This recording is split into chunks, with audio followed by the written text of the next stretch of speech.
Epley Recreation Center is circled in blue and Ritchie Colesium is circled in red. As you can see by the yellow circles near Epley, the only housing that is close to Epley is the Denton Quad, the Ellicott Quad, and the Cambridge Quad. These circles represent about 5,500 students, mostly freshmen and some sophomores. Ritchie Colesium is located right next to Route 1 and is convenient for students living in fraternity and sorority houses, South Campus resident halls, South Campus Commons, and the College Park Towers.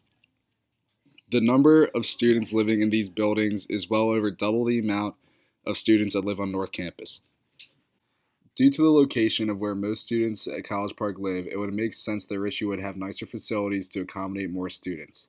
However, this is not the case. Instead, Ritchie has an 11,000 square foot basketball court, a 1,900 square foot weight room, and a 1,900 square foot fitness room, and a 1,200 foot multi-purpose room.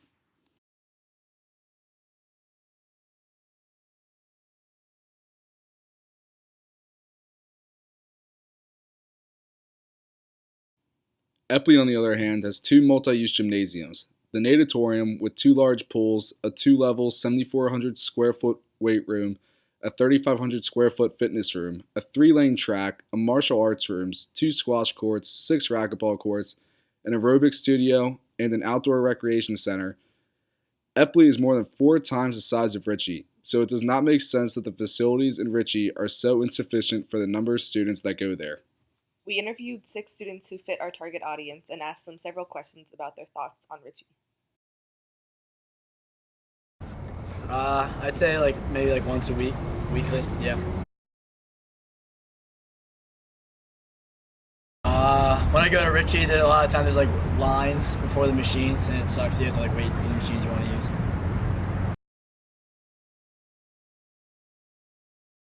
Yeah, I definitely think that the condition of this gyms on South Campus would affect how much I go. So yeah.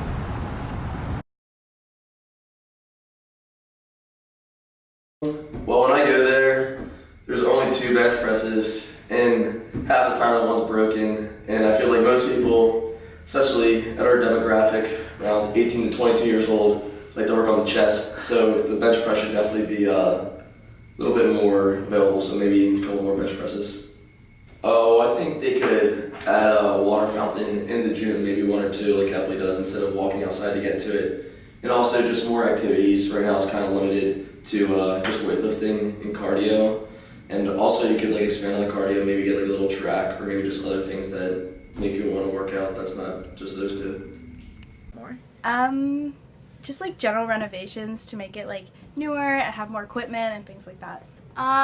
Well, Epley just looks nicer and the hours are more convenient, so I would change that, and also I would expand both the weight room and the exercise room.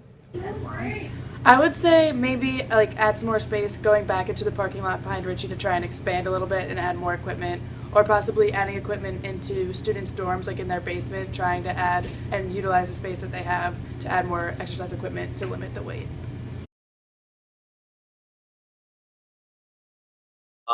Well, I would say one, that's way too small. It always seems like it's 20 people. You have to wait at least 5-10 minutes to use a piece of equipment. And the other is that when something breaks there, it always takes they take forever to fix the stuff. Maybe a month at the earliest disorder.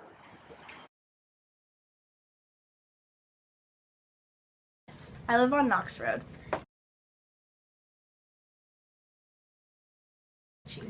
I'd say I go to Epley more so than I go to Ritchie.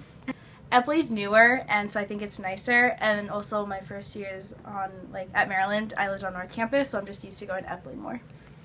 This year I go to Ritchie because it's closer to where I live, but I'd like to go to Epley more. It's nicer. For a school that promotes health, it is hard to believe that Ritchie is so small and inadequate. From our research, we found many sources that say that there is a strong link between exercise and success in college students. A study in Michigan State University showed that there is a link between exercise and higher GPAs in college students. In addition, the study proved an argument that a higher student retention rate comes from just having an adequate recreational and fitness facilities for students. From our personal observations, we have found that there are no legitimate options besides Epley. It is too far to walk to Epley, over a mile from sorority and fraternity houses, and many people don't have cars. Even if you do have a car, it is difficult to find a place to park without having to pay for a spot. In addition, we have noticed that Ritchie's machines are constantly broken and can take weeks, if not months, to fix a simple machine.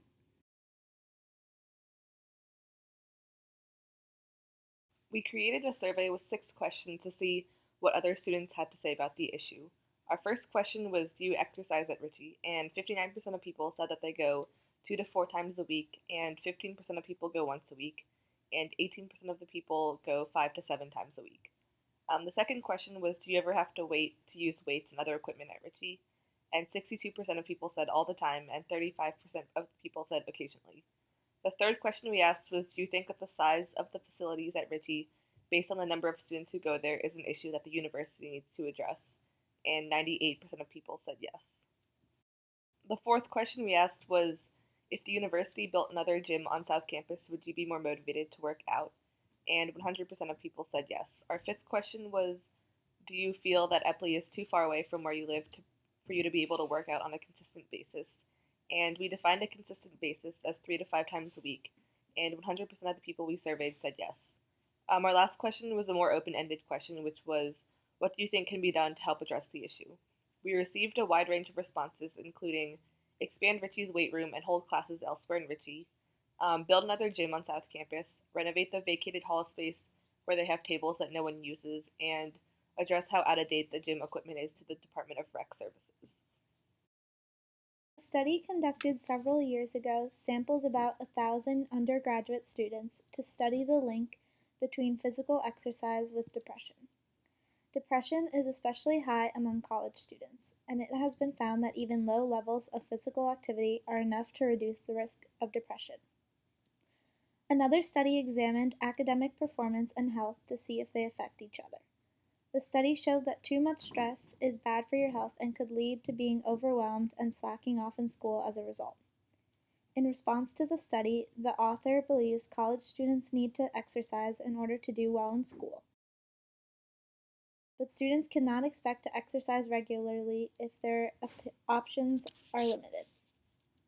It is important for college students to exercise, especially because it also benefits physical health as well. Some more benefits of exercising for college students are that it stimulates brain cell development, improves memory retention, increases focus and concentration, boosts mood, and relieves stress. For our project, we proposed the action research change. The action research change, as defined by our textbook, is a change process based on systematic collection of data and then selection of a change action based on what the analyzed data indicate. This change model consists of 5 steps: diagnosis, analysis, feedback, action, and evaluation. The diagnosis step consists of finding the problem. The analysis stage consists of finding problem areas and/or concerns and actions to solve the problem. The feedback stage is where you state your findings to your team and get feedback from them on how to improve.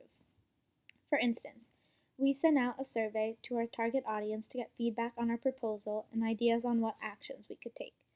The action stage is where we implement what we received from the feedback stage and put these actions into motion.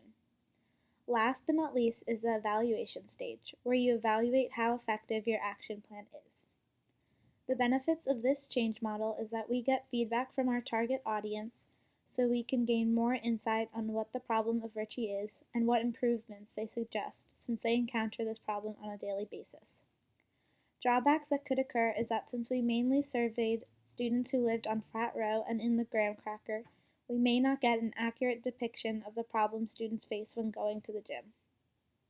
Resistance we could encounter is that the costs of upgrading Ritchie or building a new gym on South Campus would be tremendous, and it would be difficult for the university to come up with this amount of money.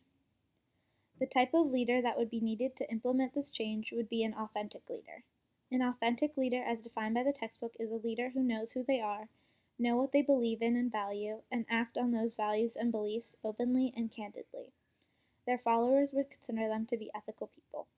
An authentic leader would be beneficial because they are open to all suggestions and people are comfortable coming to them, which I think is important if people have concerns or frustrations against Ritchie that they want to express without being shut down.